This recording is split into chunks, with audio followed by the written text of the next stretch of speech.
mi nombre es Ambi Rocío Cruz. Yo llevo la clase de Estadística 1 de la sección 1500 y el día de hoy les quiero hablar sobre la estadística descriptiva.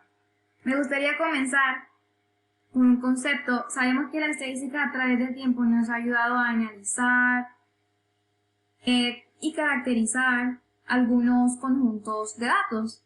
Como puede ser el ejemplo en nuestra actualidad, tenemos datos estadísticos de la pandemia del COVID-19 en las noticias. De esto se trata de estadística descriptiva, todo con el objetivo de describir las características y comportamientos de este conjunto, mediante medidas de resumen, tablas o gráficos.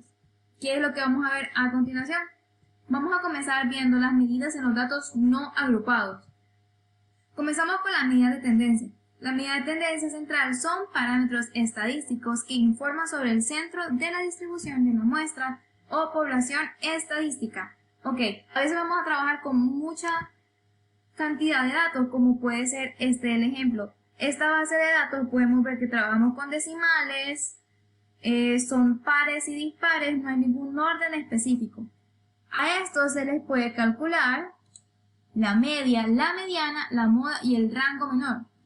Veamos qué es la media. Se encuentra sumando todos los datos encontrados y luego dividiéndolo entre el número de datos. Ahí tenemos la fórmula y más adelante vamos a hacer unos ejemplos. Dice que la mediana es el valor ubicado en el centro de un grupo de datos ordenado de manera creciente o decreciente. Esto quiere decir que nuestra base de datos lo vamos a dividir de la manera que más nos convenga, de manera creciente o decreciente. Hay un fenómeno que cuando tenemos datos pares, como es el caso, tenemos 50 datos, vamos a encontrar dos medianas y esta la vamos a tener que dividir entre dos.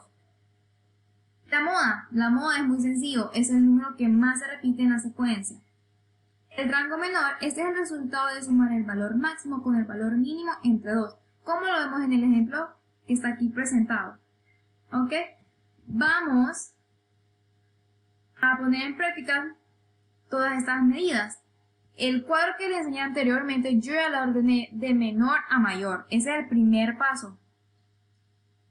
Podemos ver que 1.55 es el dato con menor valor y el 1.99 es el dato con mayor valor. Están ordenados así. Para encontrar la media, ¿qué hice? Sumé todos los datos, 1.55 más 1.57 toditos, y los dividí entre la cantidad de datos, que son 50, y me da 1.7406. Para encontrar la mediana, ya había explicado que al tener datos pares vamos a encontrar dos. En este caso son 1.72 más 1.73, todo esto dividido entre 2, y nos da 1.725. La moda es el dato que más se repite. Como podemos observar en nuestra tabla, 1.68 se repite 4 veces, y es por que es la moda, es el que más se repite. El rango medio, pues dividimos 1.55 más 1.92, todo esto entre 2 y nos da 1.77. Y así concluimos con las medidas de tendencia. Seguimos con las medidas de posición. En las medidas de posición relativa se llaman cuantiles, generalmente. Podemos encontrar sextiles, quintiles, pero hay tres que son los más usuales y los más comunes, como lo son los cuartiles, los deciles y los centiles. Los cuartiles dividen los datos en 4 partes iguales, los deciles en 10 partes iguales y los percentiles en 100 partes iguales. A la derecha de la diapositiva podemos ver un cuadro donde tenemos la posición y la fórmula, que están aquí ya estipuladas. Vamos a hacer unos pequeños cálculos para poder entender esto. Ok, en los cuartiles yo voy a encontrar el cuartil número 1, por eso tenemos 1 por 50, que es el número de datos, dividido entre 4, que eso estaba en la fórmula, y nos da 12.5. Este 12.5, ¿qué nos explica? Esto es la posición que vamos a buscar en nuestra tabla. En nuestra tabla buscamos la posición 12.5 o la redondeamos. Y es aquí donde nosotros nos damos cuenta que es 1.65 y le sumamos la que le sigue, 1.66. Todo esto lo dividimos entre 2 y finalmente tenemos el cuartil número 1, que es 1.655. En el segundo es el mismo ejemplo. Buscamos la posición, buscamos en la tabla, lo sumamos, lo dividimos entre 2 y este es nuestro resultado. En los deciles pasa exactamente lo mismo. La única diferencia es que todo está dividido entre 10. De igual manera buscamos la posición, el mismo procedimiento, igual en los percentiles. La diferencia es que lo dividimos entre 100.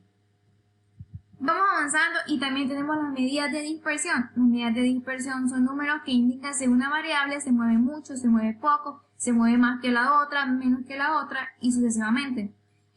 Aquí tengo las fórmulas, podemos encontrar la variancia, la desviación, el rango estadístico, el coeficiente y todo lo que conlleva sus fórmulas. Aquí también tengo la desviación media y aquí está explicada. Ok, vamos a poner en práctica rápidamente. Tenemos el rango, que es valor máximo menos valor mínimo. Buscamos en la tablita y nos da 0.44. Aquí la variación, aquí está la fórmula, sustituimos la media menos, x menos la media entre la cantidad de datos y esto sería nuestra respuesta que está por aquí. La división estándar, sustituimos datos, es casi lo mismo, este 2 cancela la raíz y ese es nuestro resultado. El coeficiente de variación es la desviación estándar entre la media. Lo dividimos y este es nuestro resultado. Lo multiplicamos por 100 si no nos puso a trabajar con decimales y nos queda 6%. La desviación media, todo esto va entre el valor absoluto, dividimos y este es nuestro resultado.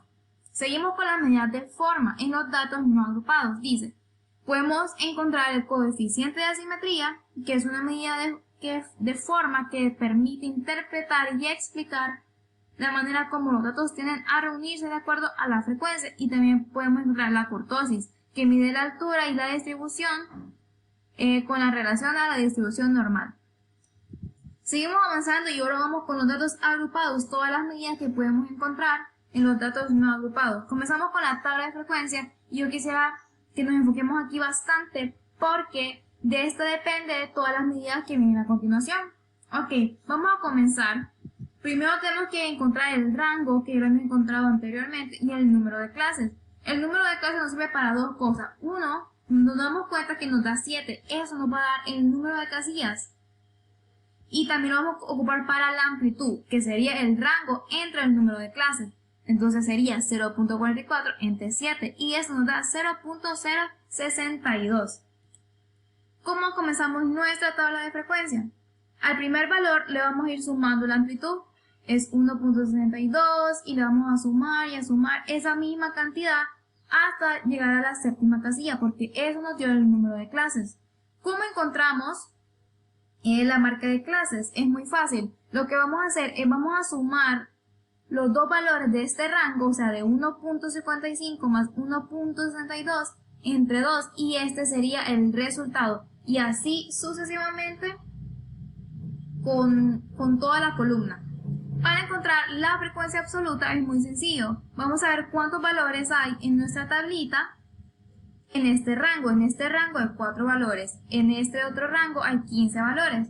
En este otro rango hay 2 valores y así sucesivamente. ¿Cómo encontramos la frecuencia relativa?